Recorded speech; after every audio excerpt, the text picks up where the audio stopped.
جائے. یہ آنکھوں کو بے پرواہ نہ چھوڑو, یہ کانوں کو بے پرواہ نہ چھوڑیں. مجھے کیوں سننا ہے حرام؟ اللہ نے کان اس لیے نہیں دیے. سننا ہے تو تلاوت سنیے, نعتیں سنیے, علماء اہل سنت کے عاشقان رسول علماء کے بیان سنیے. اور تیسری چیز زبان. نبی پاک علیہ الصلوۃ والسلام سے ایک بار سوال کیا گیا. ایک صحابی نے پوچھا, حضور آپ مجھ پر سب سے زیادہ کس چیز کا خوف رکھتے ہیں؟ نبی پاک نے اپنی زبان اقدس پکڑ کر فرمایا, اسے سب سے زیادہ سینسٹیو. آپ کو پتا ہے جسم کے باقی اعضاء تو اوپن ہیں, زبان وہ ہے جس کے 32 پہرے دار ہیں, اور کسی باڈی پارٹ کے 32 پہرے دار نہیں ہیں. 32 دانتوں سے کنٹرول کیا گیا اس کو, مگر وہ 32 پہرے داروں کو توڑ کر بھی جب چلتی ہے نا تو پتہ نہیں کسی کا گھر توڑ دیتی ہے, کسی کا دل توڑ دیتی ہے, کسی سے جھگڑا کر دیتی ہے, کسی سے پارٹنرشپ ختم کر دیتی ہے, بیوی کو طلاق دے دیتی ہے. زبان کیا کچھ نہیں کر سکتی. خدا کی قسم یہ نعمت بھی کمال کی ہے. اگر اس نعمت کا صحیح استعمال کر لیا جائے تو بیٹھے بیٹھے نیکیوں کا انبار لگ سکتا ہے. سب مل کر کہیے سبحان اللہ, کہیے الحمدللہ, اللہ اکبر. کتنی دیر لگی؟ 30 سیکنڈ بھی نہیں لگے. بیٹھے بیٹھے کیا کما لیا پتہ ہے آپ کو؟ اللہ کے نبی علیہ الصلوۃ والسلام کے سچے وعدے ہیں. جو ایک بار سبحان اللہ کہے جنت میں درخت لگا دیا جاتا ہے.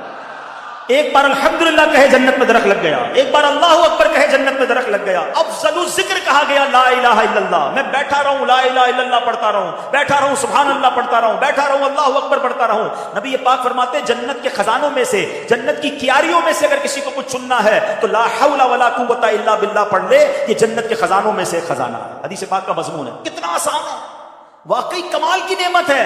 لیکن پرابلم یہ ہے اس نعمت کا صحیح استعمال نہیں کر رہے. اس نعمت سے کوئی فائدہ اٹھانے کی بجائے گناہ کر رہے ہیں, گالیاں دے رہے ہیں, بے حیائی کی باتیں ہو رہی ہیں, غیبتیں ہو رہی ہیں, جھوٹ بول رہے ہیں. نہ کریں ایسا, مارے جائیں گے. یہ زبان گناہوں کے انبار لگا دیتی ہے. کسی کا دل توڑنے سے پہلے سوچو کہ تلوار کا زخم تو بھر جائے گا, زبان کا زخم نہیں بھرتا.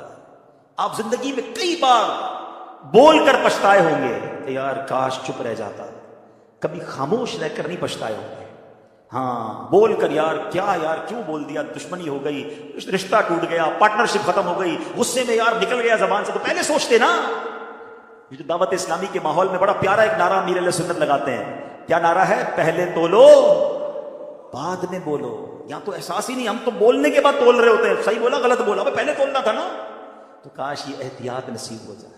تو ان 3 چیزوں کو بچائیے گناہوں سے, آپ بہت سارے گناہوں سے بچ جائیں گے. ویسے اور بھی چیزیں ہیں, لیکن اگر آپ نے ان 3 چیزوں پر کنٹرول کرنے کا ذہن بنا دیا کہ آنکھ سے حرام نہیں دیکھوں گا, کان سے حرام نہیں سنوں گا, زبان سے حرام نہیں بولوں گا, ان تینوں کو اچھے کاموں میں استعمال کروں گا. قرآن کہہ رہا ہے اے ایمان والو اللہ سے ڈرو جیسا ڈرنے کا حق ہے. لیکن اب اگلا حصہ, اللہ اکبر ولا تموتن الا وانتم مسلمون. تمہیں اس حالت میں موت نہ آئے کہ تم مسلمان نہ ہو. مرنا ہے تو ایمان کے ساتھ مرنا ہے. یہ بڑا نازک مرحلہ ہے. لوگ کہیں گے جناب اس میں کیا بڑی بات ہے, میں ہوں ہی مسلمان, مروں گا تو مسلمان ہی مروں گا نا. اتنا آسان نہیں ہے. ہاں آؤ پہلے پیران پیر کا ذکر کرتے ہیں. غوث پاک تو ولیوں کے سردار ہیں نا, ان کے صدقے انشاءاللہ ہمارے ایمانوں کی حفاظت ہوگی. مگر سنو پیران پیر کا عالم کیا ہے, خوف خدا کا عالم کیا ہے. شیخ عبد القادر جیلانی کو ایک بار حرم کعبہ میں دیکھا گیا, کنکریوں پر سر رکھے ہیں اور رب العزت کی بارگاہ میں دعا کر رہے ہیں, اے رب کریم مجھے بخش دے, اگر میں سزا کا حقدار ہوں تو بروز قیامت مجھے اندھا اٹھانا کہ نیکوکار لوگوں کے سامنے شرمندہ نہ ہوں. خوف خدا اس کو کہتے ہیں. یا ایھا الذین آمنوا اتقوا اللہ حق تقاتہ, اللہ سے ڈرو جیسا ڈرنے کا حق ہے. ارے میں گناہگاروں کا سردار, مجھے شرم نہیں آتی اپنے اعمال پر. وہ ولیوں کے سردار ہیں اور اللہ سے کہہ رہے ہیں یا اللہ اگر میرے گناہ زیادہ ہیں تو اندھا اٹھائیے, میں شرمندہ نہ ہو جاؤں. آئے ہائے, یہ ہوتے ہیں اللہ والے. آگے سنو غوث پاک, اگلی آیت ہے نا ولا تموتن الا وانتم مسلمون. اس آیت کا اگلا جز سنو. میرے پیران پیر کو کیسا خوف تھا. ایک بار عید کا دن ہے, غوث پاک کہہ رہے ہیں, لوگ کہہ رہے ہیں آج عید کا دن ہے, عید کا دن ہے. عبد القادر کے لیے عید کا دن وہ ہوگا جب اپنا ایمان سلامت لے کر دنیا سے جائے. ان کو اتنی فکر ہے ایمان پر موت کی کہ قبر میں ایمان سلامت لے کر جانا. جب مجھے اور آپ کو یہ فکر ہے, آپ کو پتہ ہے ساری زندگی روزے رکھے, ساری زندگی نمازیں پڑھی, صدقہ خیرات حج, ساری زندگی نمازیں پڑھی, اور اگر مرنے سے پہلے ایمان چلا گیا نا تو یہ سب کچھ زیرو ہو جائے گا. حدیث پاک میں آتا ہے ہر بندہ اس حالت پر اٹھایا جائے گا جس پر مرے گا. اب یہاں 2 باتیں ہیں, ایمان پر مرے گا تو ایمان پر اٹھایا جائے گا,